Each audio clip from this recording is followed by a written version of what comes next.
क्या इंजीनियरिंग और तकनीकी शिक्षा का क्रेज अब देश में कम होता जा रहा है? क्या देश के बड़े बड़े तकनीकी संस्थान अब धीरे धीरे बंद होने की कगार पर पहुंच गए हैं?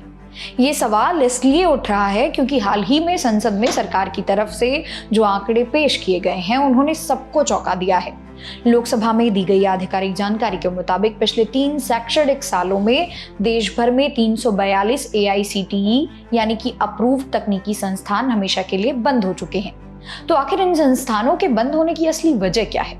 किस राज्य का सबसे बुरा हाल है और ऐसा होगा तो छात्रों के भविष्य पर क्या असर पड़ेगा? आइए जानते हैं आज की इस वीडियो में।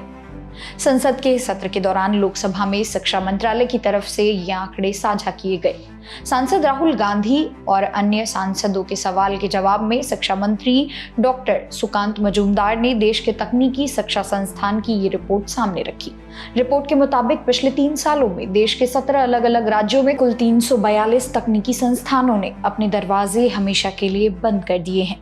AICTE यानी all India counselling for technical education, जो देश में डिप्लोमा, अंडर ग्रेजुएट और पोस्ट ग्रेजुएट तकनीकी कोर्सेज को मंजूरी देती है, वे अपने अप्रूवल प्रोसेस हैंडबुक के नियमों के तहत इन संस्थानों को बंद करने की प्रक्रिया को पूरा करती है।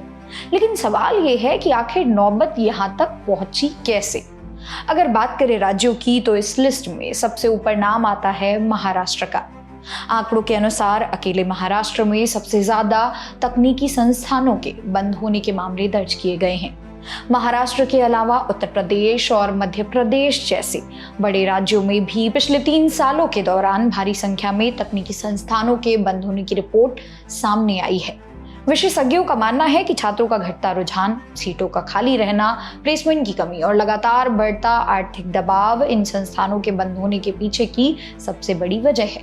जब कॉलेज में एडमिशन ही नहीं होंगे तो संस्थान खुद ब खुद घाटे में चले जाते हैं और उन्हें शटर गिराने पर मजबूर होना पड़ता है।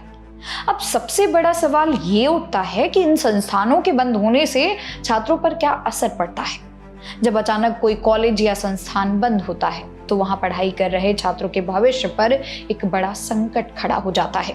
हालांकि नियमों के तहत छात्रों को दूसरे मान्यता प्राप्त संस्थानों में ट्रांसफर करने की व्यवस्था की जाती है, लेकिन मानसिक तनाव और अनिश्चितता का सामना छात्रों और उनके पेरेंट्स को करना पड़ता है। ये स्थिति शिक्षा जगत के लिए एक बड़ा वेकअप कॉल है।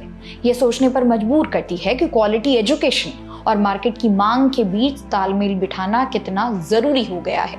दोस्तों, तकनीकी शिक्षा के क्षेत्र में आ रहा ये बदलाव एक बात साफ कर देता है, अब सिर्फ डिग्री होना काफी नहीं है, बल्कि कोर्स में क्वालिटी और जॉब रेडी स्किल्स होना सबसे ज्यादा जरूरी है।